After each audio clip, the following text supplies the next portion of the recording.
Bonne soirée, gang! Bonne fin de semaine! Bon, aujourd'hui, suivi de mon ficus Tiger Bark Macrocarpa. Donc, j'ai fait ça le 4 janvier avec vous. J'ai eu des petits commentaires, vous voulez avoir le suivi, donc c'est ce que je fais aujourd'hui. Donc, c'est un projet fusion, un petit Frankenstein, plusieurs choses de regreffer un sur l'autre. Donc, c'est un petit projet qui est intéressant. C'était toujours avec des boutures de mes plans originaux. Donc, moi, je jette jamais. Je bouture, je coupe, je marcotte. Donc, c'est un arbre qui est facile à repartir. Donc, j'ai fait plusieurs boutures qui ont fini par faire des beaux petits plans puis qui ont fini par faire cet arbre-là. Donc, la dernière fois que je l'ai travaillé, qui était le 4 janvier, fait un petit peu moins de 2 mois, j'ai retravaillé un petit peu la tête. Je crois qu'auparavant, la tête, la tête était de ce côté-ci. Puis j'ai décidé de changer un petit peu, orienter différemment. Puis justement, j'ai une branche qui est en arrière qui était de trop.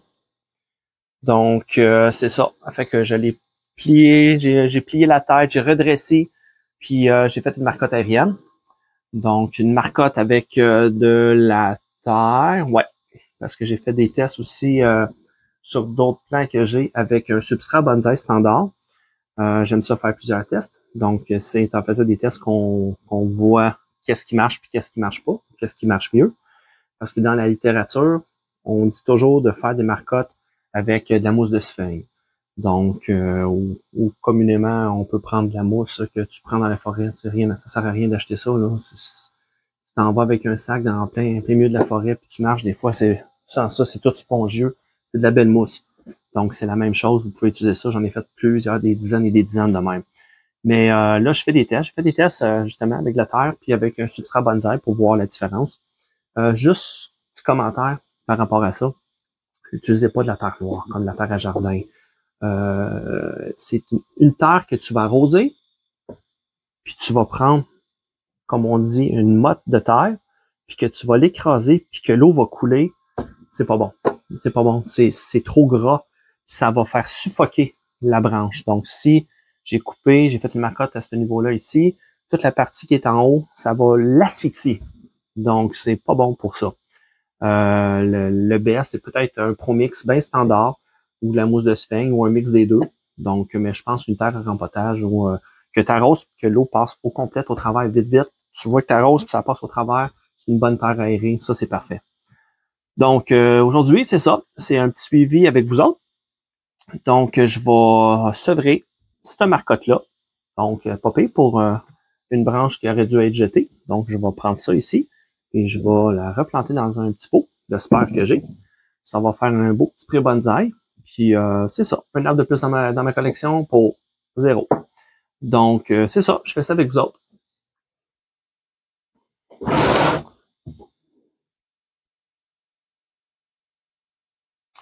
Je ne mettrai pas ça en hyperlien, en hyperlapse, parce que je vais faire le suivi. Je vais pouvoir vous montrer en direct.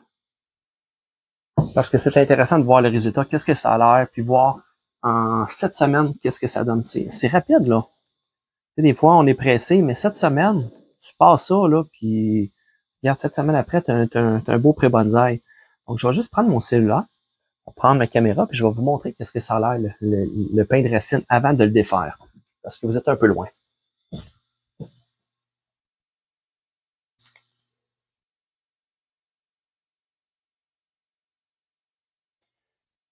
Donc, regardez, là, les belles racines. C'est un beau pain de racine, bien plein. Donc, en 7 semaines. Donc, vous voyez ça, regardez ça. Donc, des belles racines. Donc, c'est viable, c'est prêt à être rempoté. Donc, je vais sevrer ça. On va couper au niveau de mon doigt ici. On va commencer par enlever tout le fil de ligature. On va reculer ça ici. On va pouvoir couper au niveau ici avec une pince concave. On va défaire tranquillement les racines, l'ouvrir. C'est des racines qui sont fragiles. Donc, on va faire attention. On va essayer d'ouvrir pour laisser les racines se spreader comme il faut dans le nouveau pot. Puis, on va repartir ça. Donc, je vais réinstaller la caméra sur le trépied. Bon, on continue ça. J'ai coupé un petit peu mon vidéo. J'ai échappé le cellulaire en allant raccrocher. Donc, vous ne me verrez pas dire un paquet de mots. Donc, c'est cela. Donc, je fais ça avec vous autres. Commencez par enlever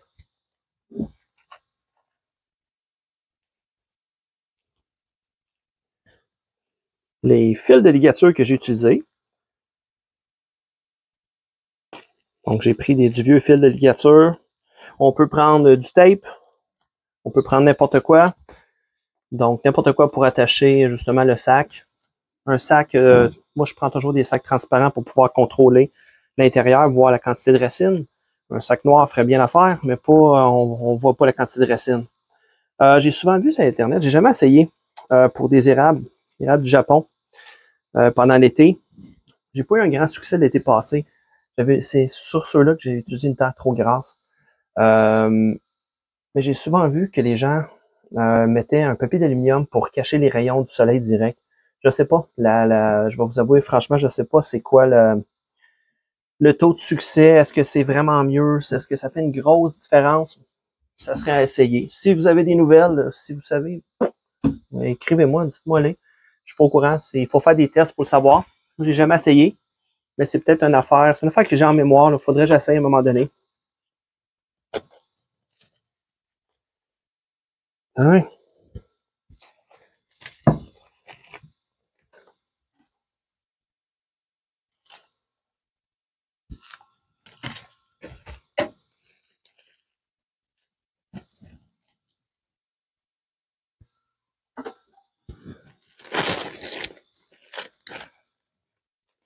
On va détacher le plastique. Faut faire attention, c'est quand même fragile les racines. Elles sont fragiles, sont cassantes. Mais dans ce cas-là, j'en ai quand même pas mal.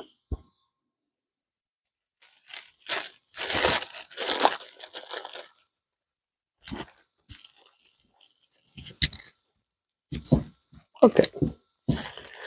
Comme j'expliquais, j'essaie de libérer un petit peu à la base. En tirant, poussant un petit peu. Ça l'a fait, la terre avec le temps, là, s'est écrasée, puis elle a fait un bourrelet.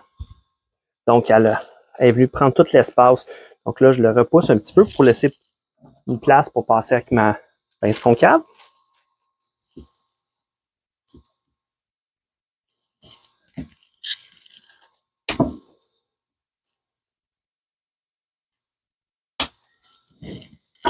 Et voilà.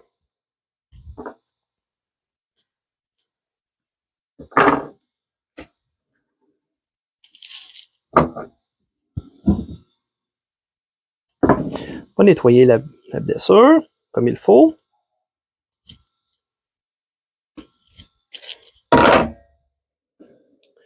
Donc, on a un arbre un peu plus balancé. J'étais tanné, c'est tannant, c'est sûr qu'on veut tout de suite, on aurait voulu couper parce que c'est moins beau, mais regardez, là, j'ai quand même de quoi qui est intéressant ici, là. On va le rempoter ensemble, vous allez voir, c'est quand même une branche qui est quand même assez grosse. Donc, ça fait un arbre qui est sharp. Il y a la ramification depuis les 7 dernières semaines, elle a commencé, j'ai plein de petits bourgeons qui sortent de partout. Donc, comme je vous avais expliqué, je taille, on essaie de garder 2 feuilles. Si on n'est pas sûr, c'est 4 feuilles. Pour le tiers supérieur, le centre, on garde 4 feuilles, puis le bas, 6 feuilles minimum sur chacune des branches pour pouvoir les garder. Donc, c'est ça que j'ai fait. J'ai perdu aucune branche, vous voyez. C'est en pleine forme. Il manque un petit peu de lumière. Il pourrait avoir plus de vigueur. On fait ce qu'on peut avec ce qu'on a. Donc, c'est pas mon principal. Les autres, les plus beaux, ils ont un peu plus de lumière. Lui est un petit peu en arrière, un peu plus en retrait. C'est ça qu'il y a. Mais regardez, il pousse très bien. La ramification repart comme il faut. Donc, aucun problème. Souvent, les feuilles que j'ai taillées, je vous ai déjà montré que je taillais les feuilles des ficus. Souvent, il y a des grosses feuilles, c'est moins beau. Ils finissent par tomber. J'ai taille. Puis souvent, quand il y a de la ramification, les bouts deviennent jaunes, ça tombe. Donc, ça tombe tout seul. Regardez ici, vous avez un exemple, là. Regarde, ça s'est ramifié. J'ai une nouvelle feuille là, une nouvelle là, 2 nouveaux bourgeons. Puis regardez, il est en train de jaunir. Donc, c'est sur le bord de tomber.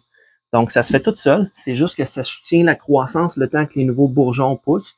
Les vieilles feuilles tombent toutes seules. Donc, de toute façon, c'est le cycle naturel. Les vieilles feuilles tombent, puis il y a tout le temps des nouvelles. Donc, pour cela, ça va être ça. Je ne travaillerai pas cet arbre-là aujourd'hui. Pas dans cette vidéo-là, en tout cas. Peut-être après. Personnellement, je vais peut-être faire des petits touch-ups. Mais pas pour mon vidéo d'aujourd'hui. C'est plus pour la marcotte que je voulais sevrer. Donc, on va faire ça ensemble. Pour vous montrer le résultat, qu'est-ce que ça a l'air. Je ne me rappelle même pas la grosseur de la branche, mais ça a l'air quand même assez intéressant.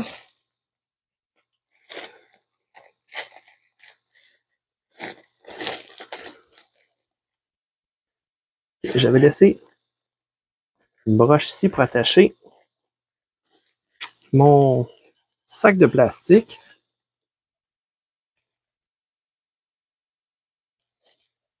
Tiens, on enlève ça. On détache, on libère la base. C'est là que je disais qu'il faut faire quand même attention. Là, ce que je vais faire, j'ai toujours un spray avec moi. Donc, on veut protéger les racines. On va juste les mouiller un petit peu, s'assurer que ça ne sèche pas. Les petites radicelles sont importantes. Là, si je suis capable, je viens d'ici. Quand on voit que c'est trop serré, on y touche pas. On essaie de moins déranger possible la marcotte, le temps qu'elle reprenne, parce que là, c'est un autre traumatisme. Là, je vais la replanter. Le ficus étant une variété facile, je suis pas vraiment inquiet. C'est capable d'en prendre.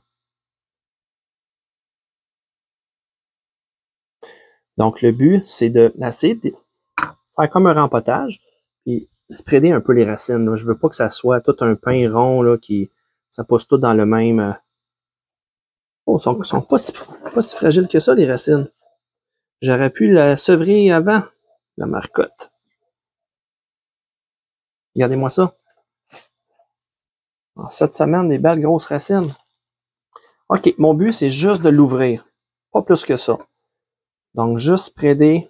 Je veux pas défaire plus que ça. Je veux garder quand même de la terre parce que c'est son premier rempotage.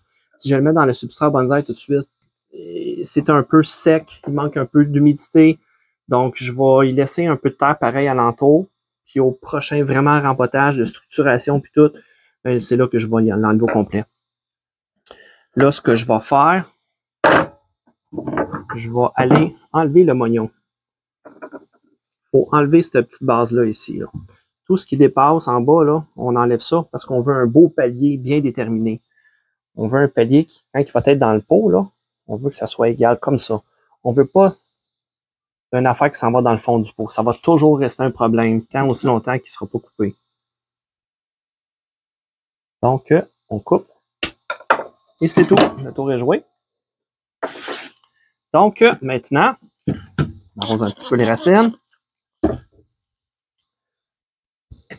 Bon, on met un petit screen dans le fond.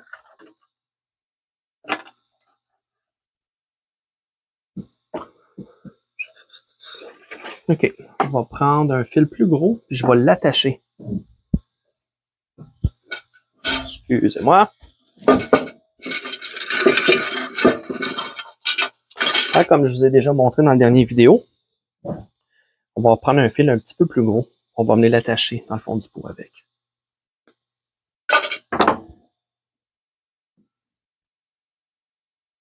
On fait le petit S.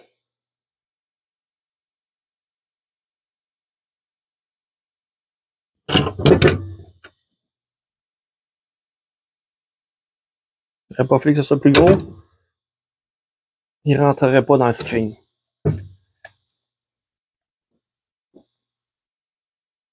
Mon pot aurait il est dû pour être nettoyé avec un peu de vinaigre. Quand vous avez des dépôts de calcaire, vous les laissez dans une solution 50-50 avec de l'eau puis du vinaigre. Et c'est ça, 24 heures de temps. Après ça, tu rinces ça, puis il n'y a plus rien. OK. Ensuite de ça, je vais...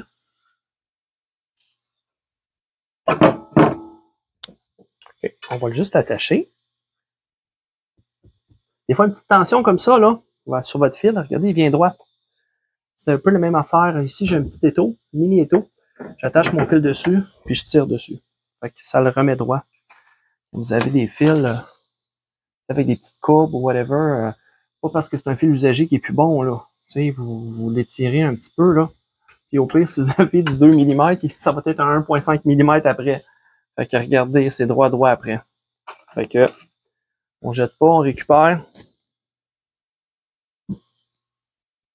Donc, puis 102.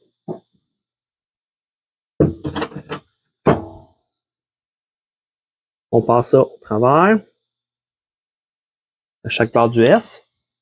Et vu que c'est un fil un peu plus gros, on est capable justement de venir attacher notre arbre pour qu'il soit tiré avec un tire-fond.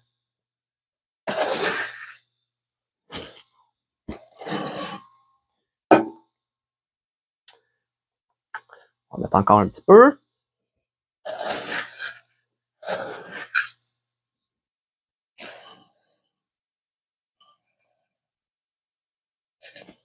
Hein? Avec les moyens du bord, vieille canne de soupe.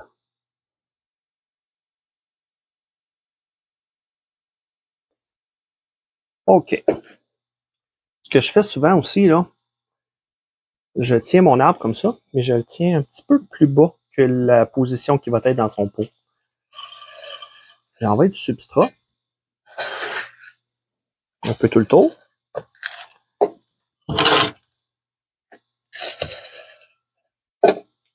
C'est sûr qu'il y en a partout. De toute façon, on va faire entrer le substrat entre les racines pour pas qu'il y ait de poche d'air. Mais, juste avant, je le planterai un petit peu plus creux. Ça me permet justement, en shaker un petit peu comme ça, là, de le ressortir tranquillement un petit peu. Fait que tu as des racines au fond, puis ils se placent eux-mêmes. OK. On va attacher ça.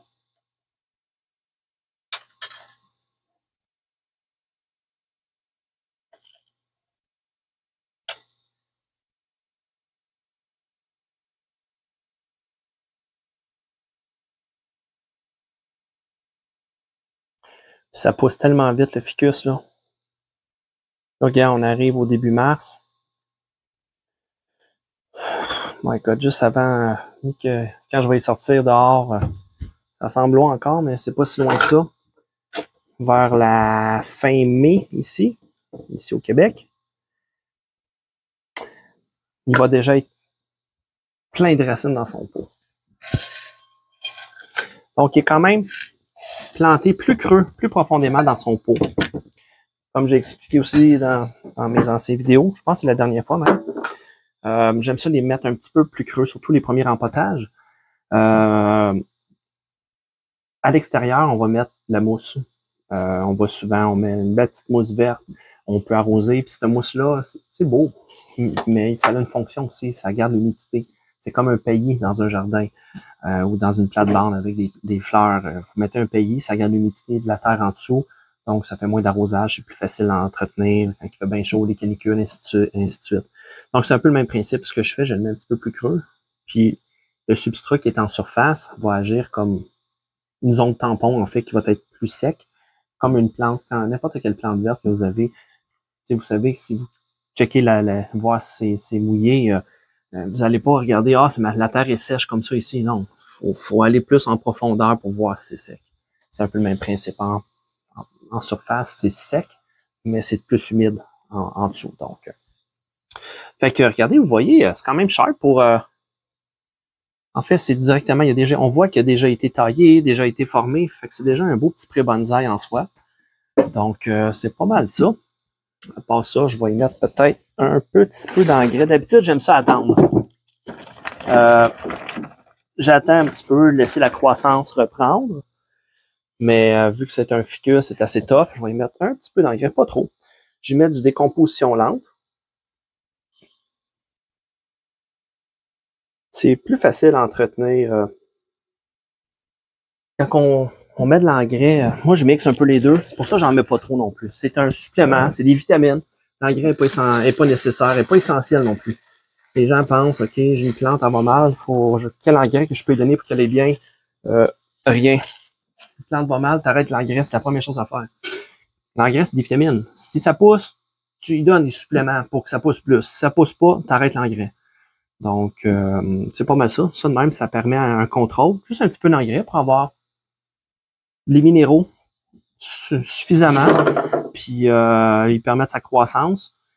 Donc, juste suffisamment pour éviter que je sois obligé d'en mettre dans mon eau, ainsi de suite. Fait que souvent, j'arrose juste avec de l'eau. Donc, sans engrais. J'ai un baril à côté de moi. Donc, je peux arroser avec mon baril avec de l'engrais ou directement avec la hose. Même à l'intérieur, je suis équipé pour ça. Donc, quand j'arrose avec de l'eau, il y a toujours un petit apport en engrais.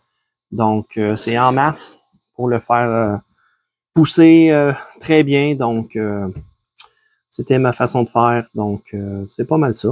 Donc, sur ce, si vous avez des commentaires, gênez-vous pas.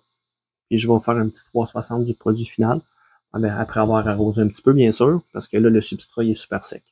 Donc, sur ce, bonne fin de semaine. Salut!